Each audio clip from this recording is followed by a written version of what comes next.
Hi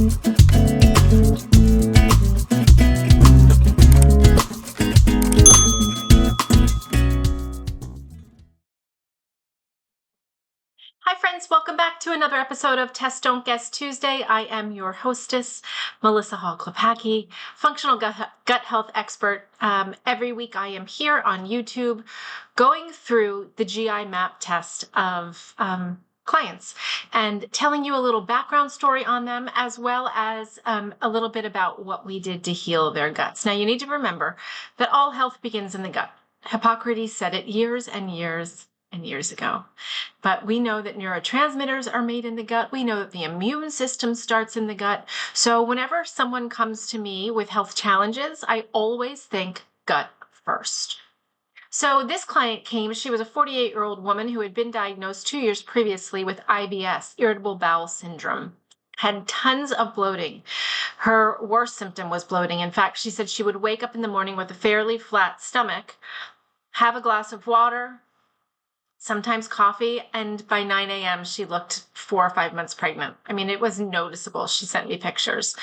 And it was out of control. She was tested for SIBO, did a breath test for SIBO that was negative, and was with her wit's end. Her GI doctor didn't really offer her much beyond saying to take fiber out of your diet if that's causing you bloating. And we know that is not a long-term strategy that's effective, especially when we're dealing with some constipation. So she had alternating constipation and diarrhea with lots of bloating.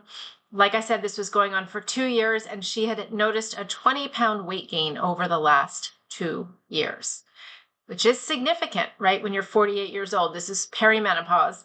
And so let's take a look at her GI map, see what we found, and I'll tell you a little bit about what we did to help her heal. Okay, this is her GI map test. You can see her name has been blocked to keep her data private, but these are her test results. You'll notice this is the very first page, has nothing detectable. So that middle column where the result section is, you'll notice here is under the detectable limit for every single pathogen here. You'll also see in the right hand column a reference range, and then in the left-hand column the bacterial pathogen or parasitic pathogen or viral pathogen here. I do see these lit up sometimes, but only when people generally have unresolved issues from traveling. If I have someone who has been in Mexico and got a stomach bug while they were down there and then got home and didn't recover, that's when I tend to see this page lit up. But for this particular case, this woman did not have any of these pathogens affecting her microbiome. This next page of the GI map test talks at the top section about H. pylori. H. pylori is a bacteria that lives in the lining of the stomach. It releases an enzyme that helps it survive because it lowers the stomach acid. We generally tend to see people who have H. pylori have a lot of acid reflux as well as a lot of constipation, right? On both ends of that stomach. Both ends of that stomach are being affected. In this case, she is showing some H. pylori. You'll see that the result is not lit up in red, meaning it's not over the reference range. And we don't always treat H. pylori when it's low like this. So we're going to take a look at the rest of her symptoms and try to see how this is playing into what's happening with her IBS. So we just make a mental note of that and keep going on. The next section is the commensal and keystone bacteria. Now, this section is a really interesting section because this is showing us the bacteria that we know we need in strong numbers in the gut. For instance, when we see Akkermansia muciniphila, right, that number for her is nice and high, bordering on almost too high, but there seems to be a little bit of overgrowth happening. You'll see as we read her study. But Akkermansia muciniphila is a bacteria that we know is responsible for chomping away at the mucin lining of the intestines, therefore replenishing it, right? So it tears it down and builds it back. She has nice high levels here, but oftentimes we'll see that really replete and low. She also has rather high levels of Roseburia, and obviously the Enterobacter, which you can see is lit up in red at 9.04 e to the 7, is significantly high. And while these are important and good guys, right? When we consider the bad guys in the gut and the good guys in the gut, there she is showing signs of even the good guys becoming overgrown. So we're going to take a look at what might be causing that as we get into the test a little bit deeper. Down at the bottom, you'll notice that her Firmicutes level is high. These are the bacteriophyta in the gut. What's most important in this section is that the Firmicutes to Bacteroidetes ratio is in the green, which it is here. And again, we know she has some overgrowth. This next section talking about opportunistic or overgrowth microbes. Now, these are the ones that we don't want in the gut. And in a perfect gut, these would all be under the detectable limit. I've never seen a test like that. We always are up to something in the gut. Something's overgrowing, something's not there enough. In this case, very common to see Enterococcus, staph, and strep all growing high. You'll notice the next section, commensal and overgrowth microbes. Those are talking a little bit about the microbes that are produced with methane and hydrogen SIBO, and you'll see that her numbers are not alarming. And so I'm not surprised she tested negative for SIBO, even though she's got a tremendous amount of bloat. Inflammatory and autoimmune bacteria, all not detectable, which is great news for her. And then commensal inflammatory and autoimmune related bacteria, you'll see that the Enterobacter here is very high again. So both Enterococcus and Enterobacter for this lovely lady were considerably high. And again, right, we see an overgrowth pattern. This last page here, the top section with parasites, we don't see anything. We rarely see anything. Parasites don't live in your stool, so it's very hard to catch them. So I'm not surprised that we don't see anything here. That said, most of my clients who take this test and then go on to do a parasite cleanse with me pass parasites, visible parasites. So we know they're there. We just know that the testing is subpar. Intestinal health markers is the last section. This is a really interesting section. You'll see it talks about her digestion. So how is she digesting?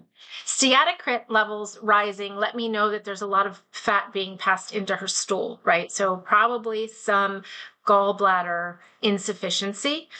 And elastase 1 is really talking about how much digestive juice she's got going on. And here you'll notice also not so great. So we would definitely want to support the gallbladder as well as have her use some digestive enzymes, probably with a little HCl to help everything break down. And the next section, GI markers, you'll see are normal. Her beta-glucuronidase is normal, as well as no blood in her stool. The immune response section, you'll see secretory IgA being very low. And what that's telling us is that her immune system's taken a big hit, right? Because that immune system starts in your gut. So her immune system is on the weaker side. Anti-gliadin IgA, she's not showing reactive to gluten. She actually was on a gluten-free diet. So therefore, that's nice and low for her. Eosinophil activation protein, also talking about your immune response in your gut. And you'll see here nice and low as well. Calprotectin creeping up, talking about inflammation, right? Inflammation all starts in your gut. So her inflammation is becoming a problem. And the last test was an add-on zonulin for leaky gut. She does not have problems with leaky gut. So what does she have, right? So as we went through the test and we saw some of these opportunistic overgrowth microbes, we saw a little bit of the good guys even overgrowing, a little bit of H. pylori, and really no pathogens. But man, she was bloated. So number one, she wasn't moving her bowels every day. So if you're not moving your bowels every day and food is getting stuck in your intestines, it is going to start growing bacteria. That's why we see overgrowth. So the two ways to fix that are to make sure that drainage pathway is open and she's using a motility agent every day to move her bowels so nothing is having time to ferment there. Number one. And number two, addressing it from the top down, making sure she's chewing her food really well, making sure right now that she's doing a little bit of food combining principles. She's going to start with her vegetables and then her protein, not combining proteins and carbohydrates for best digestion, and then making sure that she's using digestive enzymes with every meal. When we see H. pylori, I don't like to use HCl because sometimes it can aggravate it, but her levels are low and she doesn't complain of any stomach pain. So we successfully used some enzymes with HCl to help her with the digestion from top down. We also used some herbs to support the gallbladder, right? Increase the bile production, which helps also with constipation and bowel motility. So this was her case, fairly straightforward. Once we cleaned up the gut a little, we actually also used a very broad spectrum antibacterial called Biocidin. They have a great line of products, but I really like their antimicrobial product called Biocidin that comes in capsules, comes in a liquid, and also in a liposomal formula. So that is a great one to clear up all of this, to clear up these overgrowth microbes, as well as to clear up some of the overgrowth here on the commensal page. So if you're wondering, if you're not getting better, right? She wasn't getting better. She was told she had IBS. She wasn't using a daily motility agent. She was winding up constipated, as well as dealing with overgrowth in the intestines because she wasn't moving her bowels every day. You just need to get into a rhythm. You need to work with somebody who understands what's happening and can get you into a program, something you can stick to. Because otherwise, I know we're left to our own and we're trying this for 3 days and it seems to be working and everything's great. And then all of a sudden we don't poop for 3 days and, you know, we're out of our minds trying every little idea that someone's come across on TikTok. So that's it. I hope you enjoyed this week. I hope you'll come back next week. This has been Test Don't Guess Tuesday. Again, I'm Melissa Hall-Klepacki, reminding you can order this test for yourself at digestivediscovery.com. And if you need a little appointment with me to help you figure it out, just reach out to me right through the portal there.